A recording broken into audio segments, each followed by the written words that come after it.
Actually, I feel relieved. I can't believe I made a video right before the podcast. Thank you for allowing me the opportunity tonight to be able to record before and not have to wait until after. I kind of liked it. How many did you record? 3, 2, or 1? 1.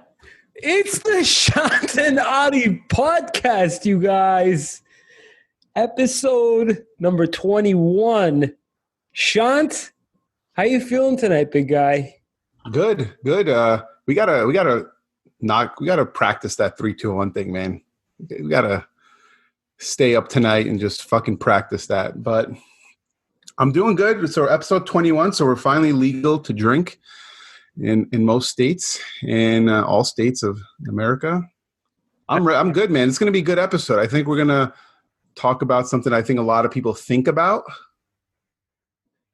So I miss you, man. It's been like we haven't talked. So Merry Christmas, bro. Oh yeah. It was Christmas yesterday. Yeah. How was it? Good? It was good. I saw you on Instagram with your family. Our family. Muhammad was sick. Jeez. Yeah, it was a bad hit. He waited for Santa Claus to come. Santa Claus left, and it looked like Muhammad wanted to just pass out. His job was done. So how's your week going, bro? I feel like just now when you wanted to say something, I stopped you because I really wanted everybody to hear what's happening. What have you been up to? So yeah, today's been a busy day, man. So my dad and I, my brother. Well, my dad. It's my dad. He bought an investment property, right? A duplex. Nice. So I'm gonna run it, obviously, like manage it, and just kind of. He's gonna get all the money. Obviously, I'm just doing it to help him out, and it's gonna be ours eventually one day, right? Knock on wood. Hopefully, it doesn't pass anytime soon. But I'm gonna run it, right? Because my dad is an immigrant who doesn't speak good English. Well, he does, but he also is very hard-headed. So I'm going to be running it, making sure it goes smooth. And we had to go by today because we've literally got the keys on Christmas Eve, and I don't want to bother the tenants on Christmas. So I went by today with him, introduced ourselves, and kind of like said, hey, how's it going? And they're showing me like all the things that are wrong with the property. I'm like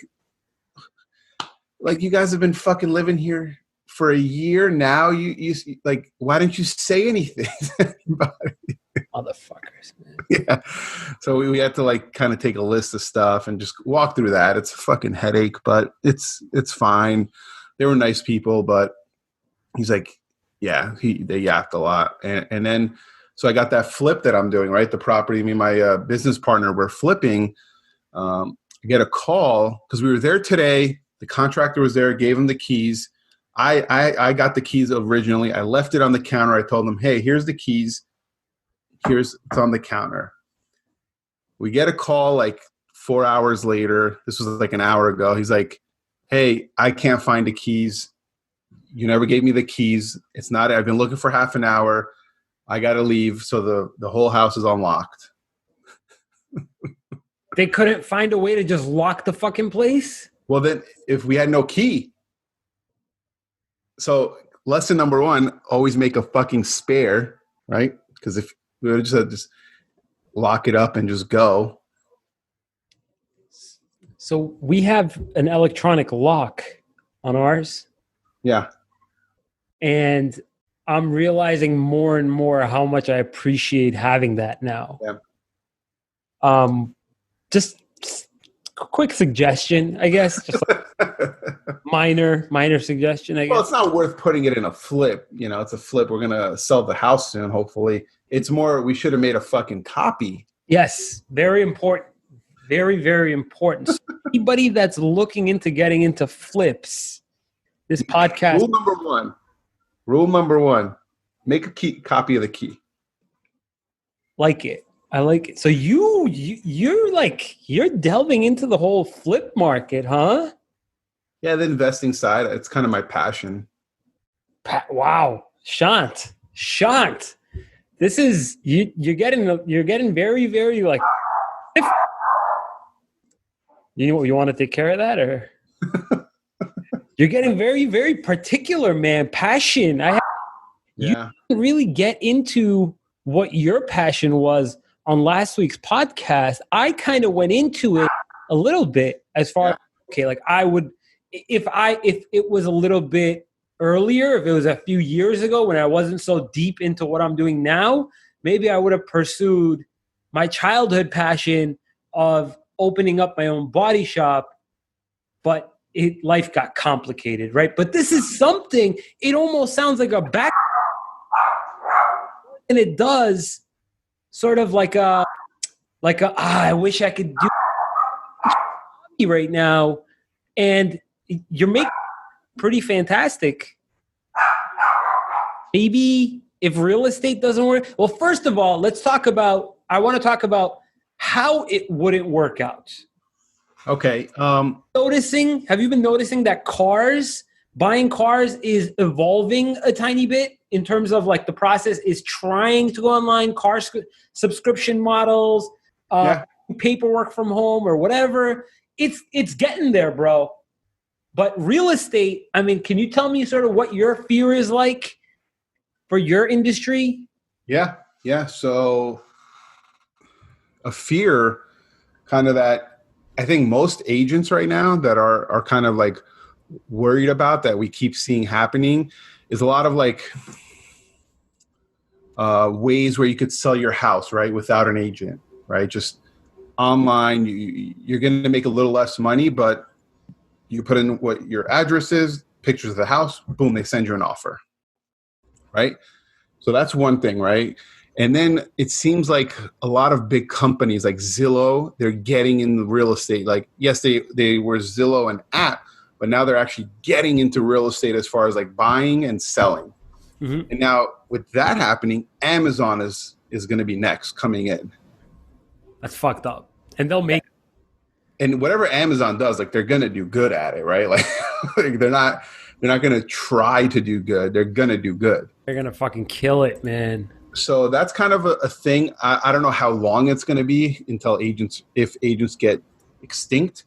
But a lot of people keep saying, well, it's like travel agents. We're going to be extinct soon, right?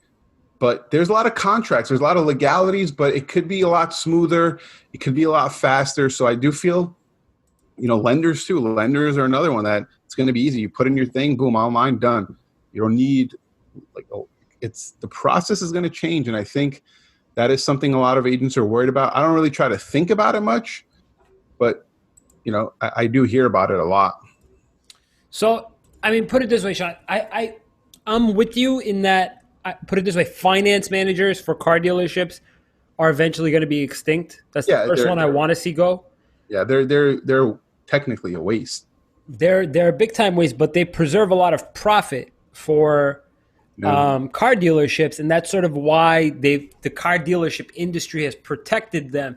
Now, the real estate industry, I don't think is really protecting anybody except for the real estate industry, because the real estate industry is different from the finance or the mortgage lending industry. It's two different components that work together. It's sort of like the banks and the dealership. The dealership has its own banks. So I guess you're not as concerned about where your industry is headed as I am for me, because I'm already making my adjustments. I'm already getting into like consulting and going digital with how I do work. You, on the other hand, what would happen? Just thinking about you just saying going digital and consulting. What's going to ever happen if dealerships turn to because Carvana, right? Carvana, my wife works with Carvana, and they are no salespeople. The price is the price. You buy online, right? Blah, blah, blah. Now, dealerships are still going to probably be around, but what if they are done with this negotiating crap and it's just like, here's the price. You could even buy it online. You don't even have to come in, and they take that model. Isn't that going to kind of screw your consulting? Because very much so. I'll be out of business in about 10 years. I'm pretty positive. But my mind, I am not in love, nor am I infatuated with what I do that I'm not thinking about 10 years from now. I could give a fuck less. In 10 years, if what I do is extinct, because I'll already have my plan B in place. My plan B is already sort of becoming my plan A right now. Okay. So let's talk about that because this is very interesting because I know a lot of people talk about having plan Bs and plan Cs, right? Like in business, but then some people say if you have a plan B, you don't have a plan A, right? Like you're not 100% committed and you have to be 100% in, not worried about anything else. I'm more of like I think of B, C, and D, kind of look at my options, Yes. right? But what if your plan B, which is becoming your plan A, which I'm guessing is YouTube? Well, yes, but there's a combination. I have a couple of plan A's, but in the auto world, the one that I'm actually concerned about as being the primary, secondary business, right? Mm-hmm. My YouTube is slowly taking the place of my broker business. So I'm like doing sort of like a handoff. I'm switching the primary and the secondary.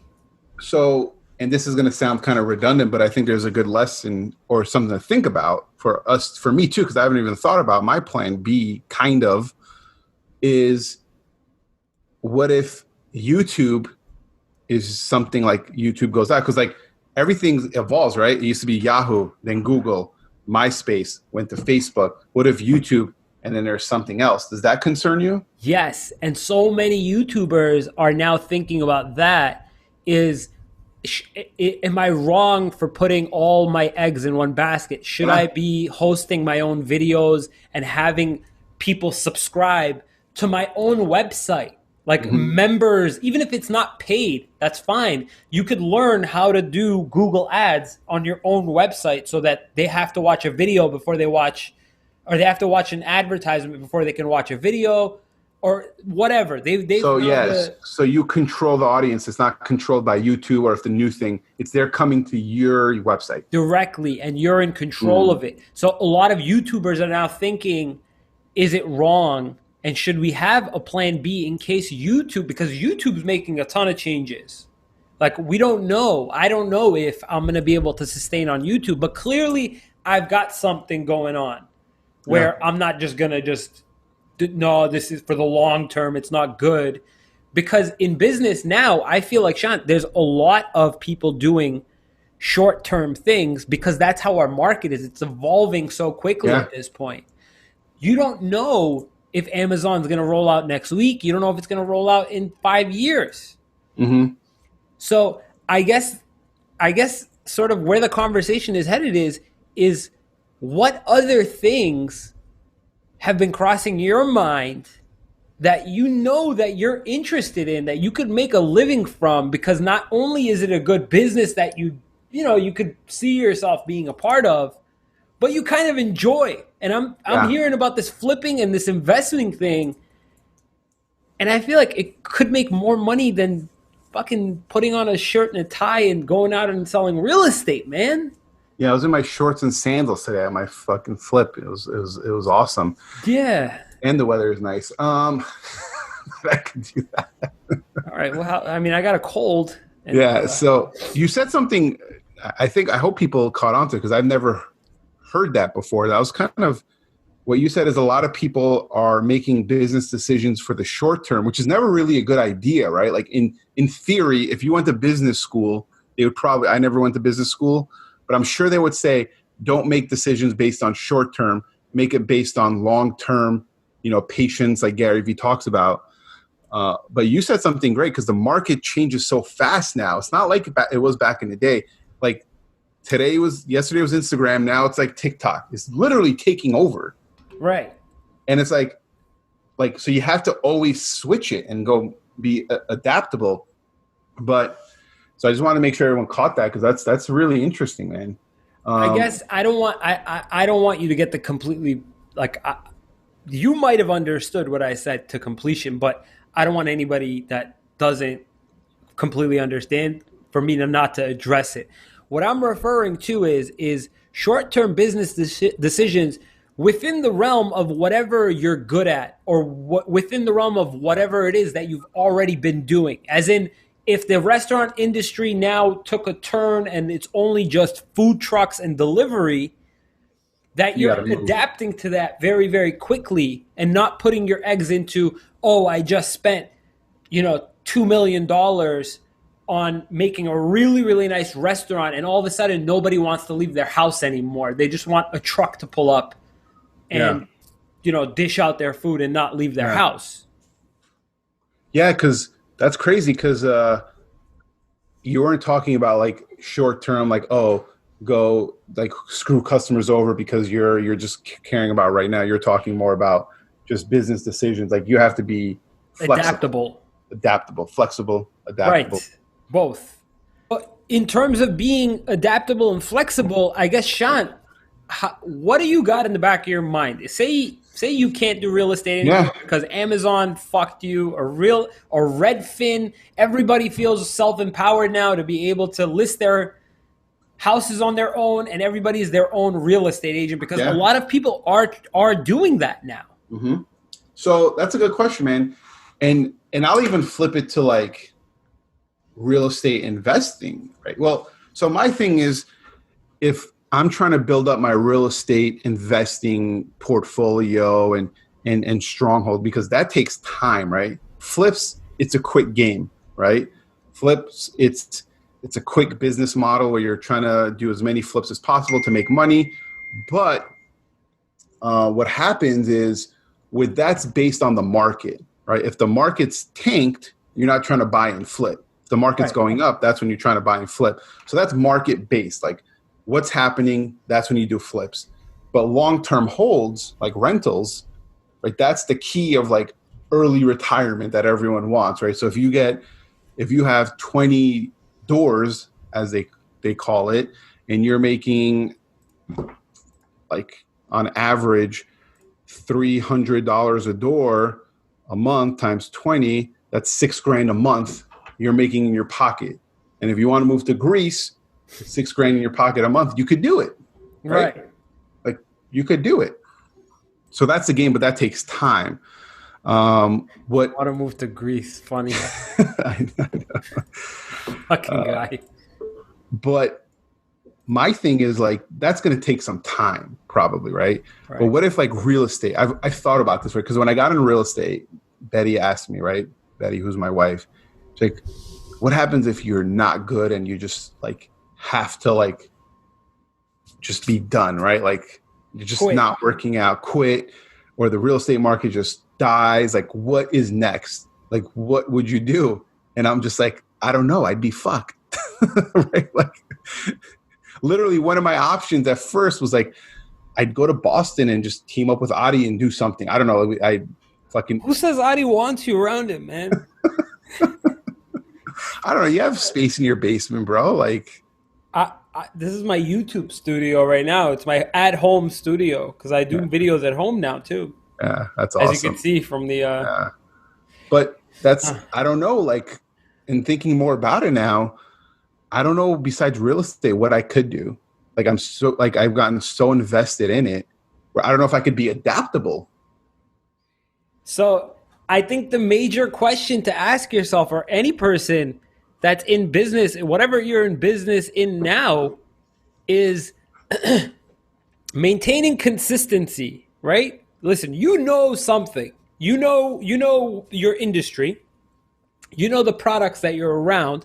At the very least, if you're not selling real estate, maybe you can be an advisor to somebody that's interested in investing in real estate or developing online courses or something and scaling that way. Because right now, my interest is with YouTube is reaching a lot more people with information.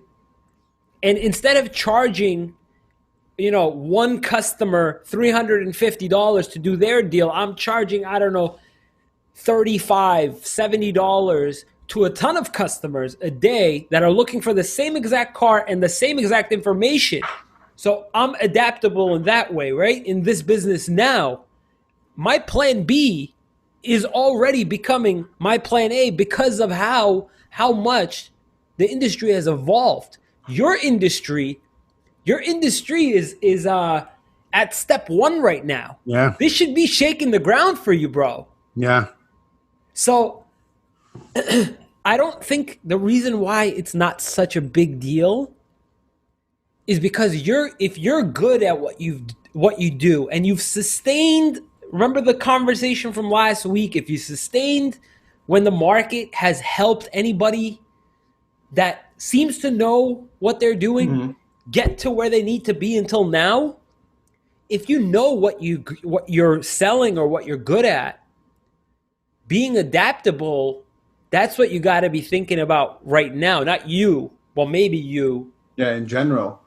So what would you say?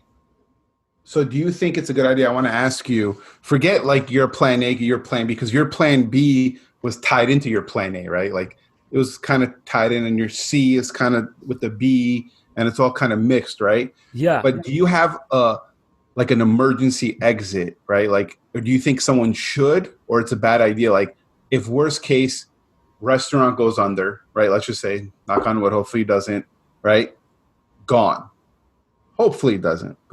Done, right? Ani's shutting the doors. Right. And then the car industry just changed, right? And YouTube's gone. Like, do you have like a thing like, all right, you know what? I have my degree. I'll go get a job. Like, what is like the nuclear war plan? Like, if everything just, like, have you thought of like what I could do if everything went bad and you have to just pay the bills for the next like year? Like, have you thought of that? I have. Now why are you removing every single industry that I don't understand why at that point I feel like I should be thinking about like a bomb shelter,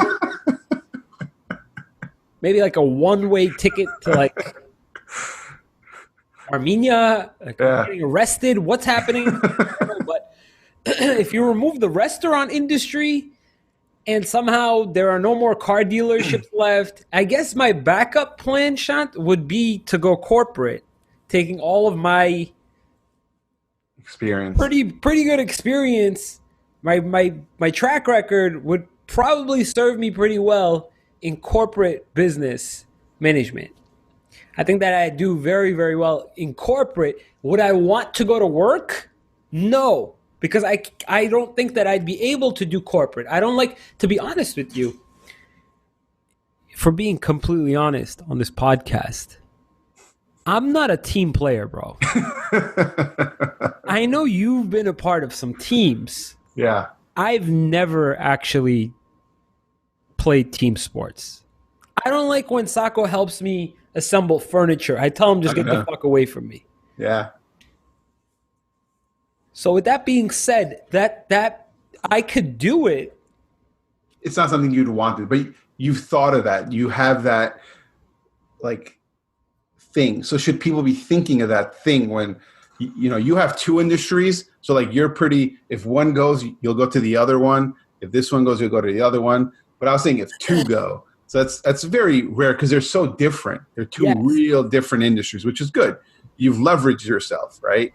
So funny thing that we're talking about this. What, like if say the restaurant industry just disappears and people stop eating food altogether, which is like that's how you're making this. What I've heard from, do you know Patrick Bet David? You fucking love him. Yeah. You know, he's like part Armenian. Yeah. That's why we like him a little more, I think. Yeah. He did a video because he's smart, man. He's a really smart guy. Well spoken too. He said the 10 industries that could be dead and what is a spin-off of that in the next like 10 years he could see happening. And one was restaurants. How? He said fancy restaurants will stay, right? But the middle class restaurants. So he said, think about this, right? And this was a really good perspective to really think about long term. A lot of people, right, are starting to do stuff like they like to stay at home, right? Like especially people who have some money, like they like to stay home, watch movies, right? They're not going to the movie theaters as much, right? They're not going to the malls as much because they want to online shop. So when you have like people over, instead of like going to a restaurant, you rather have people over in your house and blah, blah, blah. So he's saying mobile chefs are going to be a thing. Like Uber, it's going to be mobile chefs. Like they come for an hour, they set up your dinner, and you rate them, and they go. So he could see restaurants taking a step back. So just to give you the heads up now. You got to watch it. I'm butchering what he said. I'll send you the video. You should watch it. It's pretty interesting.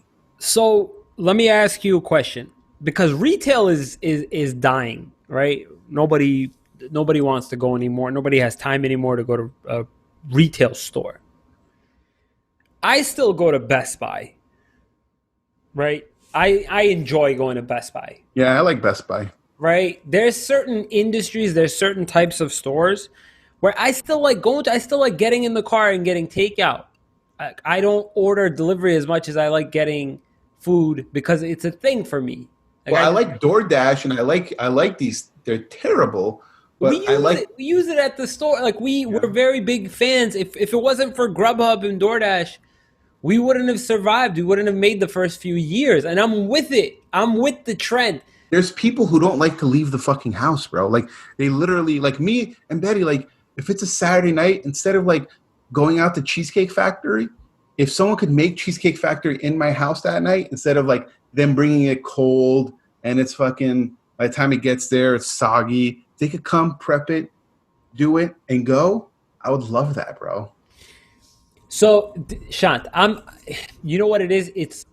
I feel like he went too extreme on that. I don't think that's accurate. I think that they'll have a service like that. Yeah, there will be one day. Right?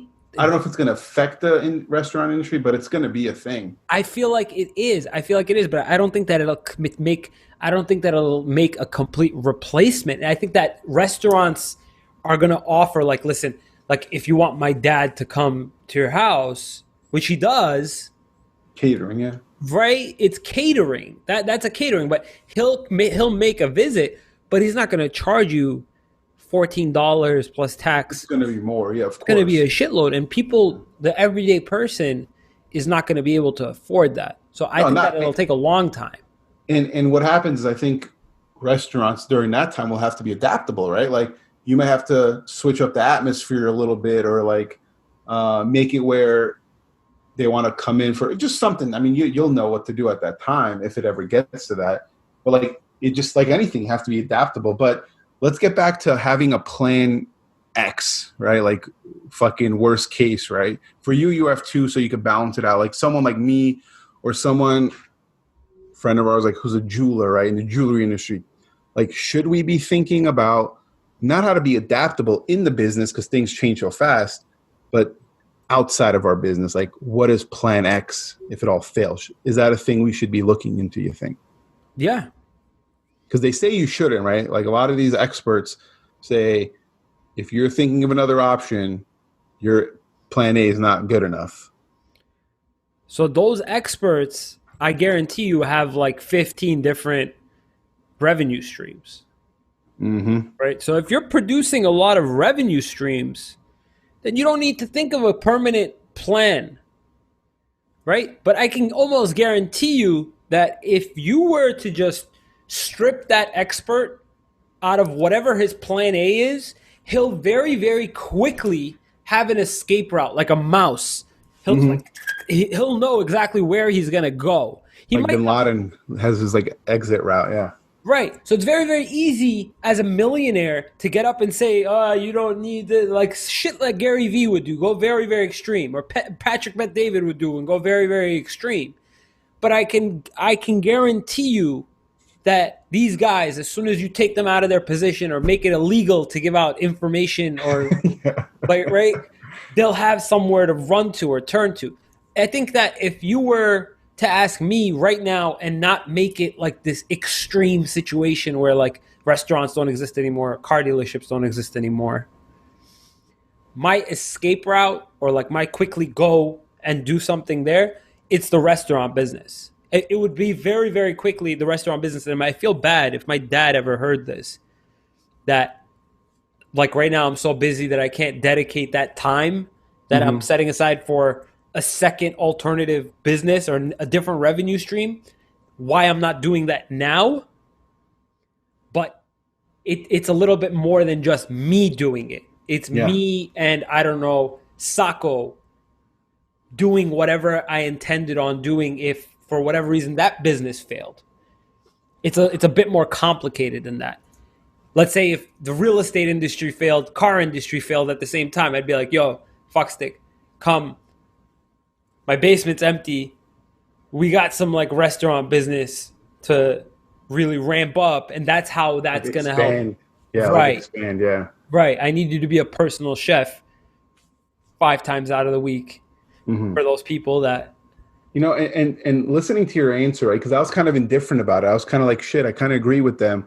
But I think they're full of shit, right? Because just thinking about it logically, right? Because yes, in theory, you want to be 100% into something, right? When you're in it, you want to be so passionate and into it, right? But, in simple investing theory and just, like Warren Buffett, all these people talk about is diversity. Right. Right? Don't have all your eggs in the Apple stock, because what if Apple stock plummets? Right? So you want to have maybe most of your in Apple stock, but you want to have maybe 10% in safe stuff just in case something bad happens. Right? So for me, what is that escape route, right? Let's say Boston is not an option because, I live in fucking Arizona and I like the sun more than snow, right? So that might not be an option. It's gonna work. Yeah. Yeah. So I always think like worst case scenario, real estate's gone, investing's not happening. What do I have to do? And honestly, I don't know, but I think I need to start thinking about that. Well, I'll tell you this much: if you were to reevaluate exactly at the moment, what's the most important thing for you? Is it staying in a warm climate, or it's to take yourself out of your comfort zone? I think very, very quickly you'll realize as soon as you get out of your comfort zone in terms of I'm not talking about getting out of your comfort zone as in doing something you don't want to do. I mean, forcefully being put in a position where you have to do something in order to survive. I think that all of that shit is completely like you're going to completely ignore it, because it brings me back to whatever I said last week. You're going to do whatever it takes to quickly fix something. Yeah. Whatever threw off your pendulum, whatever your equilibrium. Yeah. My dad always puts me in a position very, very quickly.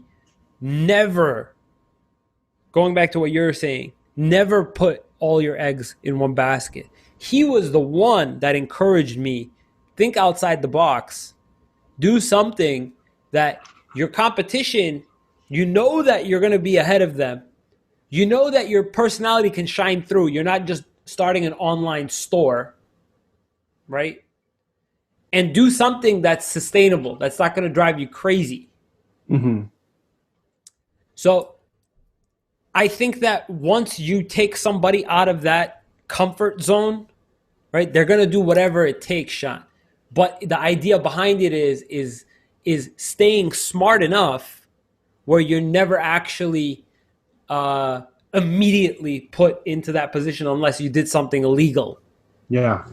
Right. Yeah. I think it's really start, and this is our opinion. Obviously it's not advice that you should, take from, seasoned 20-year professionals. But, my opinion is I think everyone needs to kind of look at their what they're doing, their industry, and then, hey, if this all goes tomorrow, because it happened to fucking limo drivers, right? Cab drivers.